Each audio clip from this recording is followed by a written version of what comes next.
Hello everyone, this is Mr. Dias again, and today's business pill continues on the idea we started with other videos that focus on financial reward systems. And we're gonna focus on the fifth one today that we're gonna discuss, which is bonuses.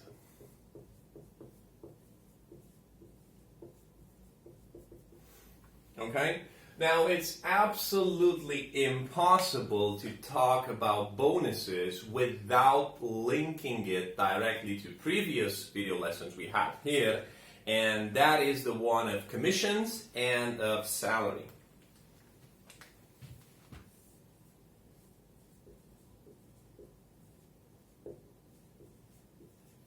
Yeah, and salaries.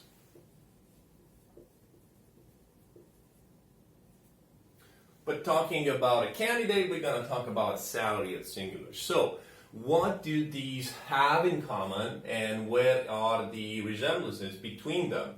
So, as we know by now, commissions can be 100% of someone's pay. And we had the example of a car insurance salesman over there that he's gonna make his monthly earnings depending on how many insurances he sells that month, because they build 100% of his monthly base pay.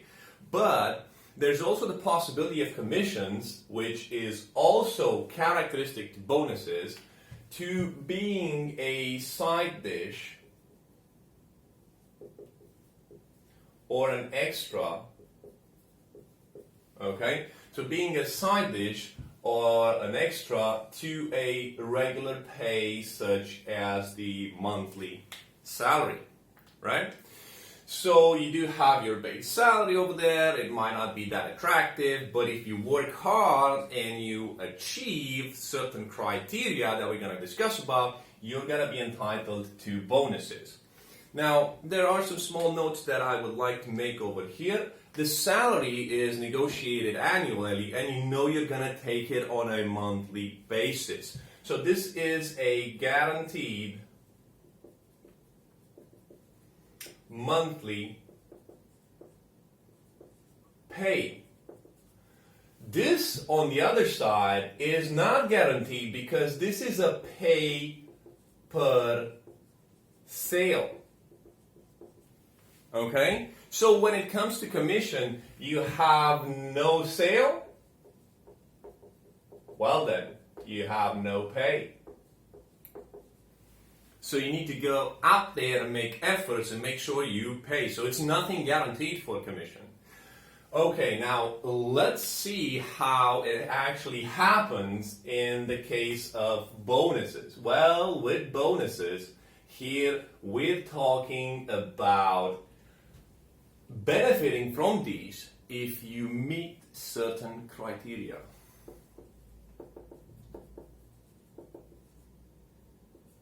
Okay, and what do I mean by certain criteria? Well, this is important, and it's actually a keyword very intensely used in mid and upper management. It's called key performance indicators, KPIs. Okay? So these KPIs are agreed together by or with the owners and the managers. Okay? And unless you reach these KPIs, these criteria, regardless if you make a sale, regardless if you take a salary and you're already employed in this company, you're not going to be able to benefit of a bonus. Okay? But now let's return and actually explain more in depth and attach some examples to what are KPIs. Okay? Now, KPIs are measurable values. And when I tell you about measurable, I want to invite you to think of numbers. So wherever you can associate numbers within business performance or in a certain area in business, put it over there, because that can become a KPI. And they actually demonstrate how effectively we can say how effectively a company was in achieving its key objectives. Okay? Now let's attach over here some common examples of KPIs. I would invite you to think of revenue. I want to invite you to think of profit. I want to invite you to think of cash flow.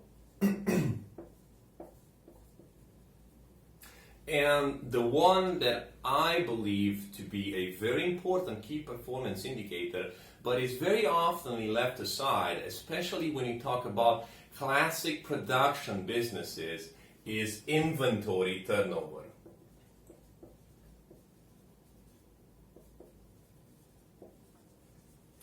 Now, let's discuss a bit about each. When I talk about revenue, we talk about increasing sales. So if you increase sales by that percentage, you are entitled to that bonus. Yeah? Well, when we talk about profit, we can talk about lowering costs of production. So if you're able to be much more efficient, reduce waste, reduce timing, moving to a country where wages are lower, so the cost of labor is lower, then you can increase your profit. And the other way around to increase your profit, and it's actually the simpler way to do so, because this actually means you go through a lot of hustle, but only if the market allows it and the consumer, is going to respond positively to it, will be increasing your selling price. Okay? Moving forward, talking about cash flow as a KPI, I want you to think of cash flow as the sum of inflows and outflows. What do we understand by inflows? Money coming in the business. Outflows, money going outside of the business on different expenses over there. Yeah? So when we have harmony between these two, money that come in the business cover the costs that actually make that money go out of the business so that they get paid, we have cash flow stability. And that is extremely important, because otherwise we would not have liquidity as a business. And what does liquidity mean? Liquidity means I, as a business, have this ability to actually meet my short-term debts without, having thoughts or worries or concern. I'm able to put up with the day-to-day costs and even the short-term costs that might occur in my business. So, key word that I would associate over here, I consider personally, and there are a lot of business consultants out there that consider liquidity to be one of the top KPIs that you can measure the financial strength or health of a business. Well, last but not least, I would like to discuss about inventory turnover. Very often left aside, but it's one of my favorite ways to actually measure the performance of a company, especially a company that produces something, that has stocks, because it represents the speed with which you are able to take the fine product that you put on your shelf over there in the deposit and sell it. How fast can you bring money home from the clients from the moment that you actually finished producing that item? And why I consider inventory turnover, or the speed of inventory turnover, to be a KPI, because you want to make sales. You don't want to make stocks. Unless, and this is an exception, to put a funny note over there, because this is gonna turn into billions and trillions of dollars of a business, unless you're building the COVID vaccine. So that would be the only exception in which I think that managers would actually fall in love with the idea of just building and blocking money in stocks, because eventually it's gonna put out there at a price which will make it worth the while. So because you want to make sales and you don't want to make stocks, if you keep a product which you finish just in the shelf over there in your deposit or in your storage house, it's going to have extra costs. It's going to occupy space. You're going to need a staff over there to go and check on it. It might go rotten. Think of pastry products, for example. I mean, even if you've frozen the dough, if you got the dough frozen, and in a couple of months it will not be fresh, it will not be suitable to be sold anymore, so it's going to be a total waste. And not only that, you also blocked your money because you already paid for raw materials, you already paid for someone to make that dough. So the speed with which you transform your stocks into sales and bring the money home from the clients is actually a very important key performance indicator that I would take in consideration. But enough about this, about KPIs. We now understand that bonuses are tightly linked to these criteria. They are established together with the managers and the owners, and if you don't meet them, you don't get a bonus. Now, let's move on the other side and let's analyze a bit about the advantages and disadvantages that come from actually using this financial reward system. Okay, so I think what I would see here as a big advantage would be that keeps people sharp, keen, and motivated. Okay? I want to achieve those KPIs because I want to take my bonus, and this perhaps would mean that I'm going to stay much more focused. I'm going to keep my eye on the ball, and I just want to get there at the end of the journey because I want to take my prize. So it's able to actually motivate people even on a longer period of time, because it's the carrot in front of them for what they'll get if they go and do the extra mile, or if they make an effort to achieve certain KPIs. So I would say that people are much more willing to do extra tasks that are not necessarily in their job description. So they will be perhaps interested in helping out a colleague. They would be perhaps interested in broadening their HR or legal knowledge. They would be much more interested in government legislation. Why? Because somehow they connected the dots and they know that if they know all this in their next task over there, or in the next tactics that they have to apply to achieve and qualify for that bonus, they're going to benefit. They're going to benefit from it, and it's going to take them one step closer to their bonus. And last but not least, I think this is an advantage more for the company.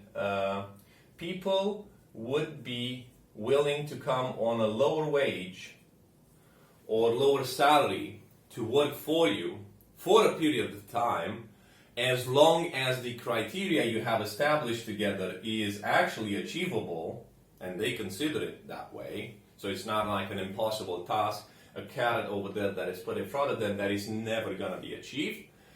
They can come for a lower wage and a lower salary and work for you, just to reach that criteria, help you push the business forward, grow the business, and then they get an entitlement for receiving that bonus. And it's quite a win, I can tell you so, especially if you're thinking of handling costs, of financial controlling, of financial projections. So it's a quite an advantage. Now, these advantages that I've seen, and this was shocking for me to walk in several businesses and see that the KPI that they were established, right, they were not mirroring correctly, so they were not calculated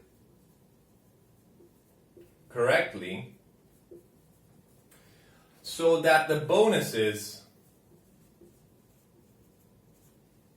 make sense. And I can give you some examples. First of all, they could have been impossible to achieve, and that would demotivate and just, in terms of employer branding, the word would get out there in the market saying that you're just throwing over their offers that are impossible to achieve or benefit of. Yeah? A different one could be the KPIs are very easy to achieve, and this means that you'll have staff not doing a lot of effort over there and perhaps not bringing significant results for the business and just benefiting from that bonus, which is a kind of a guaranteed cost that would happen over there. So if your threshold is very low. But what I've seen over there is that because the KPIs were not calculated correctly, they would not justify the amount that was given to a person as a bonus, this leading to cash flow problems, profitability problems, and it was actually hurting the business. So that's why I would say that as a result of this, a second one would be cash flow problems.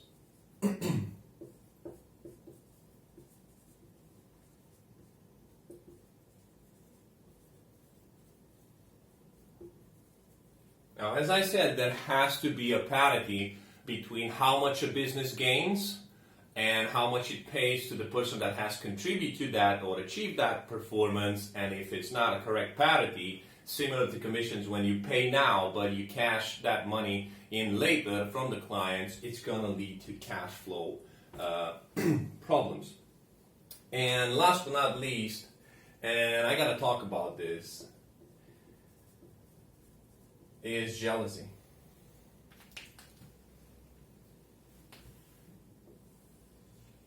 Sometimes the system puts out there and makes this and feeds this feeling between candidates that are in the same department. And I can give you a classic example. Your task was to sell 100 units. The moment you sold 100 units, you are congratulated, promoted in front of your colleagues, given the bonus, so on and so forth. But what happens to number 2, which was 99 items? He was over there or she was over there, and she doesn't take any congratulation, or she's left aside, or she's seen in an Excel document as just someone that doesn't qualify for that bonus.